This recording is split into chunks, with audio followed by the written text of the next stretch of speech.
안녕하십니까. 콘텐츠 분쟁조정위원회 위원장 성낙인입니다.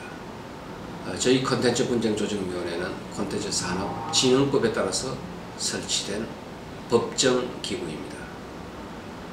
콘텐츠 산업은 그야말로 21세기 새로운 신지식 산업이자 동시에 국가적인 성장 동력의 하나로 지목을 받고 있습니다. 그런데 이 새로운 지식 산업인 콘텐츠 산업과 관련해서는 이용자 여러분들 사이에서 여러 가지 어려운 법적 문제가 발생하고 있습니다. 이들 문제들을 합리적으로 해결하기 위해서 저희 콘텐츠 분쟁조정위원회가 설치되었습니다. 무릇 분쟁의 최종적인 해결은 법원의 판결을 통해서 이루어져야 되겠습니다만 콘텐츠 분쟁과 같이 보다 전문적인 특성을 안고 있는 문제는 또 동시에 이 문제는 신속하게 해결해야 되기 때문에 법적 전문가뿐만 아니라 콘텐츠 산업의 전문가까지 함께하는 콘텐츠 분쟁조정위원회에서 이 문제를 해결해 드리고 있습니다. 저희들 분쟁조정위원회는 국가의 법정기구이므로 해서 비용이 전혀 들지 않습니다. 또 동시에 매우 빨리 분쟁을 해결해 드리고 있습니다. 마침 이러한 분쟁 해결과 관련된 국민적 요구도 많이 있고 그런 차제에 충남 문화산업진흥원에서 저희들과 함께 인터넷 교육을 실시하게 되었습니다. 앞으로 법률 전문가들과 콘텐츠 산업 전문가들이 함께하는 인터넷 교육을 통해서 보다 많은 국민들이 함께 참여하면서 분쟁을 사전에 예방하고 또 현실적인 분쟁이 발생했을 때 법적으로 합리적인 결론을 도출해 낼 수 있기를 바람하지 않습니다.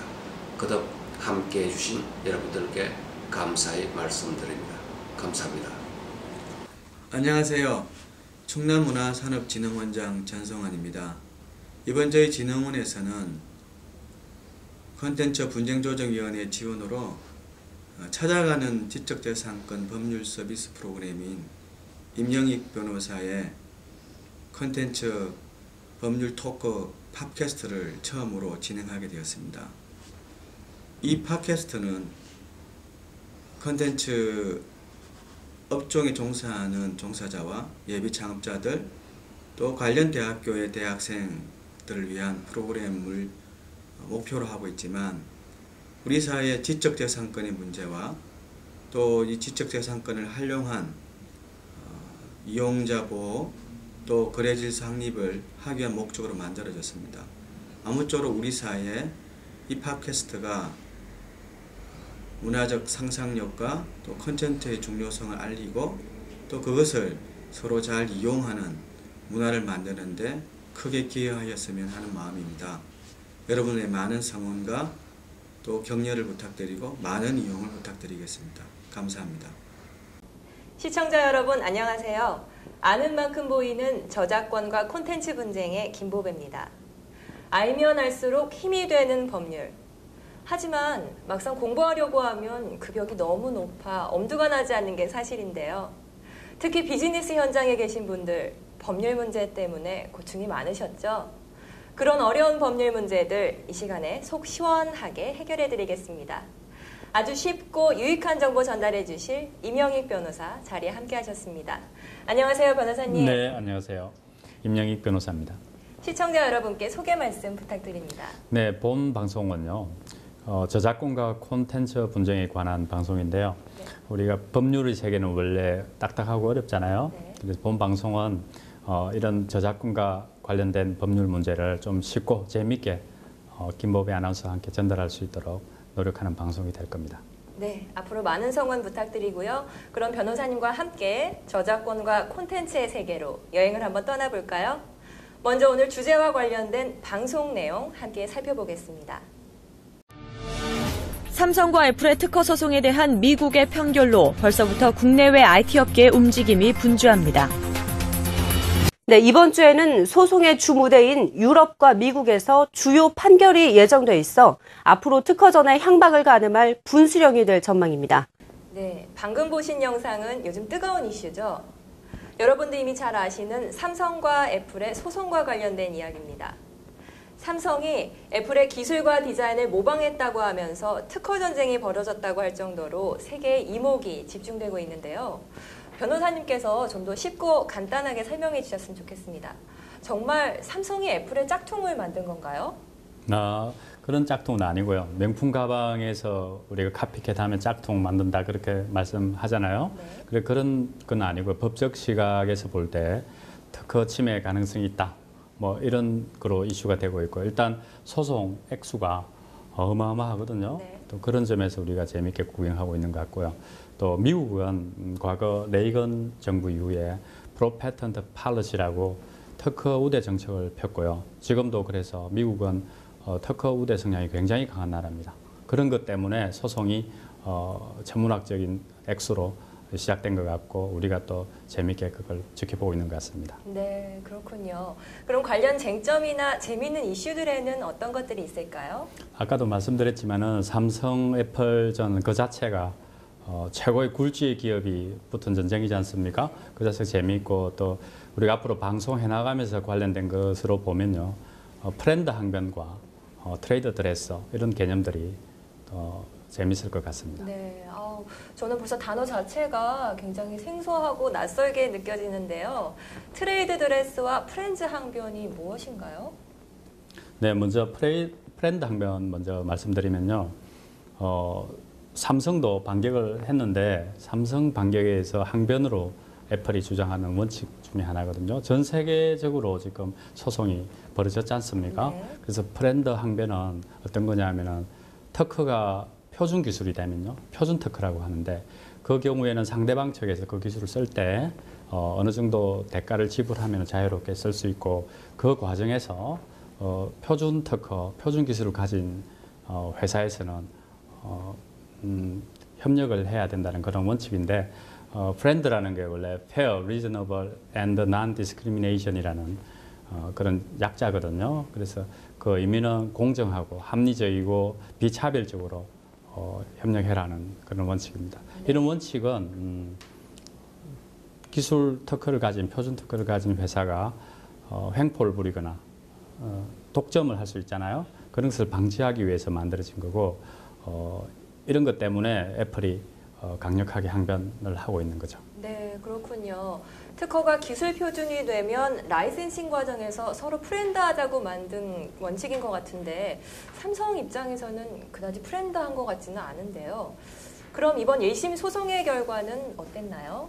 네, 미국은 배심제 재판이지 않습니까? 1심 배심원들이 판결이 10억 달러 이상을 지불하라고 판결을 내렸습니다. 삼성은 애플에 유틸리티 3종하고 디자인하고 트레이드 드레스를 침해했다고 그렇게 판결을 내렸는데요. 유틸리티 3종에는 바운스백하고 멀티 2줌, 핀치 2줌 이런 세 종류가 있고 아까도 말씀드렸지만은 생소한 트레이드 드레스가 등장하게 된 거죠. 혹시 바운스백 이게 뭔지 아십니까? 네, 이렇게 튕기는. 네, 마지막 장면 넘어갈 때 툭툭 튕기는 네. 뭐 그런 기술. 우리가 스마트폰 사용할 때 자주 나오는 그런 기술을 침해했다고 판결을 내렸습니다. 네. 물론 항소심은 진행 중입니다. 네. 그리고 방금 트레이드 드레스 침해에 대해 말씀을 하셨는데 트레이드 드레스에 대해 생소하시는 분들이 아직 많을 것 같아요. 좀 더 구체적인 설명 부탁드립니다. 네, 트레이드 드레스에 대해서 설명하기 전에 지식재산권 책에 대해서 잠깐 말씀드리면요. 네. 특허 침해가 주요 이슈인데 지식재산권은 특허 제도하고 저작권 제도 크게 나누면 그렇게 볼 수 있거든요. 네. 그래서 특허 실용신안 이런 부분하고 디자인권, 상표권을 포함하는 그런 특허 제도가 있는데 트레이드 드레스는 재미있게도 곧 그쪽하고 유사하지만 약간 비껴나가는 부분인데 어쨌든 제품의 외형, 디자인과 관련 있는 것은 사실입니다. 네, 그렇군요. 좀 어려운데요. 그럼 트레이드 드레스와 디자인권과는 어떻게 다른 건가요? 디자인이 제품의 외형에 관련된 거지 않습니까? 트레이드 드레스도 마찬가지인데 트레이드 드레스는 조금 더 소비자 입장에서 관찰할 때 나오는 개념이거든요. 그래서 디자인이 진화가 돼서 그 상품의 출처 기능을 할 때 그때 트레이드 드레스라고 합니다. 그러니까 트레이드 드레스는 오히려 상표권에 가까운 거죠. 근데 전통적인 상표는 우리가 왜 2차원 문자나 로고 그런 거 상표를 하지 않습니까? 네. 나이키 같은 거. 네. 근데 이것은 좀 그거와 다르게 제품의 외형, 3차원적인 그 컨피규레이션, 입체 형상이 상표 기능을 할 때 우리가 특별하게 트레이드 드레스라고 하는 거죠. 네. 좀 알쏭달쏭한데요. 그럼 디자인권과 상표권 중간 정도로 생각해도 될까요? 네, 일단 그 정도로 개념 정리를 하고 넘어가죠. 조금 예를 돕기 위해서 좀 다른 예를 들어볼게요. 네. 아까 트레이드 드레스는 일종의 상표권이라고 했지 않습니까? 네. 상표권을 영어로 뭐라 그러는지 아세요? 상표. 트레이드 마크라고 트레이드 그러죠. 마크. 마크. 우리 많이 네, 쓰죠, 트레이드 맞아요. 마크. 네. 그래서 트레이드 마크, 상품의 표지 이렇게 표현하듯이 트레이드 드레스도 상품의 외형, 마크, 드레스, 외형 그렇게 표현이 된 겁니다. 그래서 조금 예를 돕기 위해서 제가 준비한 그림이 있거든요. 한번 네. 맞춰보실래요? 네.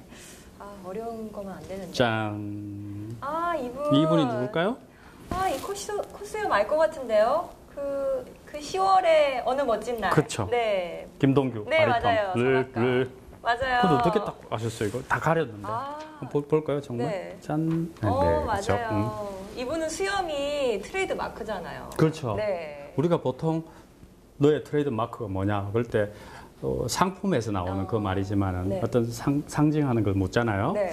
우리 김보배 아나운서는 트레이드 마크가 뭘까요? 저는 밝은 미소. 네. 밝은 미소? 네. 변호사님은 트레이드 저는 마크가? 그런 거 없습니다. 슬픈 미소. 아, 네. 네, 죄송합니다. 자, 그럼 좀 더 네. 예를 돕기 위해서 넘어가 볼까요? 네. 자, 이 이미지를 제가 하나 준비해봤는데, 네. 자, 이 그림을 보면 무슨 생각이 납니까? 아, 오른쪽에 있는 거 제가 초등학교 때 먹던 야쿠르트고요. 그리고 이거는 피자의 영원한 친구 콜라 아닌가요? 네, 맞췄습니다. 네. 너무 쉽죠? 네. 근데 재밌는 거는 이 그림을 보면요. 네. 어떤 상표나 문자나 로고, 소위 트레이드 마크 없이 그냥 보면 알 수 있잖아요. 네. 근데 왜 그럴까요, 이게? 그게 바로 네. 트레이드 드레스라는 개념이 도출되는 건데요. 네. 외형을 보면은 그 상품을 알 수 있잖아요. 그래서 이게 일종의 디자인이 소비자 관계에서 진화를 해가지고 상표처럼 작동한다 네. 그런 뜻입니다. 알겠죠? 그래서 외형을 보면은 그 상표가 생각난다. 좀 이해가실려나 모르겠네요. 그렇군요. 트레이드 드레스는 제품의 전체적인 겉모양이 상표처럼 되는 거라는 말씀이시군요. 근데 질문이 있는데 그럼 다른 나라에서도 트레이드 드레스와 같은 개념이 있나요? 네, 당연히 다른 나라도 있고 우리나라 같은 경우는 네. 정확하게 일치하는 건 아닌데 입체 상표 제도라고 그렇게 도입돼 있고요. 네. 유럽 같은 데서는 영국에서 겟업 이렇게 네. 이런 말로 불리는데 일종의 그것도 트레이드 드레스라고 할 수 있습니다. 네. 그래서 아까 예를 든 야쿠르트나 콜라병 같은 거 네. 외형의 모습이 3차원적 모습이 상품처럼 작동하는 그런 제도 우리나라도 있고요. 근데 그렇게 뭐 널리 인정하고 있는 거는 이라고 말할 수는 없고요. 하여튼 유사한 제도는 있습니다. 아, 그렇군요. 아, 그럼 제가 평소에 좋아하는 아이스크림 중에 수박바가 있는데 이것도 입체 상표에 들어가는 건가요? 네, 수박바. 아. 사실은 잘 지적하셨는데요. 네. 바로 그런 게 입체 상표죠. 트레이드 드레스. 네. 그래서 사실 제가 좀 준비를 했는데 네. 미리 말씀을 꺼내셔가지고요. 자, 사진 한번 볼까요? 그림을. 네. 아까 아, 말씀하신 네. 수박바. 근데 이게 뭘까요? 이것도 바나나 우유하고 음. 네. 그 땡땡 스크류 막 그거 아니에요? 삐삐꼬였네. 네, 맞아요. 삐삐꼬였네. 그렇죠. 네. 금방 아시겠죠? 네. 그래서 이게 재밌는 것은 우리가 스크류바나 수박바나 바나나 우유 용기를 보면은 네. 그 안에 상표를 안 보고도 모양을 딱 보고 알 수 있잖아요. 네. 이제 아시겠죠? 트레이드 드레스. 네. 외형만 보면. 그래서 이름이 트레이드 마크, 트레이드 드레스 외형 이렇게 붙여진 겁니다. 그렇군요. 그럼 삼성 애플 소송에서 그 제품을 쓰는데 필요한 기능보다 그 스마트폰을 봤을 때 두 제품이 똑같이 연상이 되느냐 안 되느냐가 더 중요하다는 말씀이시네요. 네. 그리고 이 개념을 설명할 때 트레이드 드레스가 필요한 거군요. 아, 이제 조금 알 것 같은데요. 그럼 앞으로 살펴볼 콘텐츠 분쟁이나 저작권 공부와 관련해서 이 삼성 애플전이 우리에게 시사하는 바는 무엇일까요? 네, 우리가 계속 살펴보고 있지만요. 소송 자체가 어마어마한 액수로 네. 지금 벌어졌잖아요. 네. 그럼 삼성 애플전을 통해서 특히 콘텐츠 개발에 관련된 분들은 지식재산권, 특히나 저작권이나 이런 지식재산권이 얼마나 중요한가를 네. 실감할 수 있을 소송이었고요. 그 다음에 또 새로운 쟁점, 트렌드 항변이나 트레이드레스를 보면서 약간 글로벌한 이런 이슈도 좀 이해할 수 있는 그런 값진 교훈을 준 것 같습니다. 네, 그렇군요. 앞으로 콘텐츠 개발하시는 분들은 저희 프로그램 같이 열심히 함께 보셔야겠는데요. 앞으로 다양한 콘텐츠가 확대될수록 지식재산권의 중요성도 더불어 강조된다는 점 기억해 주셨으면 좋겠습니다. 그럼 변호사님, 그럼 삼성 애플전이 최후의 승자는 누가 될지 혹시 예측하실 수 있나요? 제가요? 네, 왠지 예측하실 수 있을 것 같은데. 네, 저는 예측할 수 있습니다. 네. 최후의 승자는 네. 얼마나 좋겠습니까? 제가 예측할 수 있으면은 뭐예요? 저는 그건 알 수 없는 거고요. 네. 곰곰이 생각해 보면은 네. 최후의 승자 물론 궁금하겠지만은 진정한 최후의 승자는 바로 우리가 아닐까요? 우리는 애플, 삼성전을 통해서 지식재산권의 중요성을 실감하게 됐잖아요. 네. 원래 혁신에는 어마어마한 비용이 이렇게 필요한데 우리는 조그만 노력과 비용으로 이 중요한 교훈을 이 소송을 통해서 피부 깊이, 뼛속 깊이 느낄 수 네. 있으니까 실제 소송의 결과와 상관없이 우리가 진정한 최후의 승자라고 생각합니다. 네, 그렇군요. 우리는 삼성 애플전을 통해서 많은 것을 배울 수 있었는데요. 다음 시간부터는 콘텐츠와 관련된 공부를 하게 될 예정입니다. 변호사님 마무리 말씀 해주시죠. 네. 아는 만큼 보이는 저작권 콘텐츠 분쟁 첫 방송인데요. 네. 우리는 삼성 애플전을 중심으로 재미난 이슈를 공부해 왔고요. 또 그 안에서 브랜드 항변, 트레이드 레스 이런 개념도 살펴봤는데요. 지식재산권이 21세기 가장 중요한 핵심 산업이 되고 있지 않습니까? 네. 그래서 앞으로는 지식재산권의 또 다른 대표 선수, 저작권에 대해서 공부하게 될 겁니다. 네.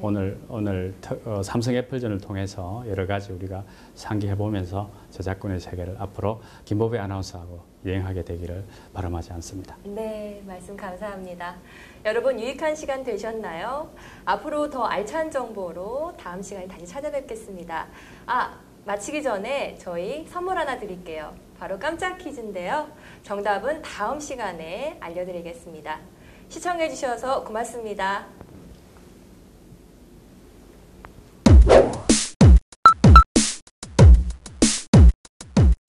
네덜란드가 낳은 세기의 화가 고의 작품 이미지 하나를 상품에 무단 사용했을 경우 저작권 위반일까요?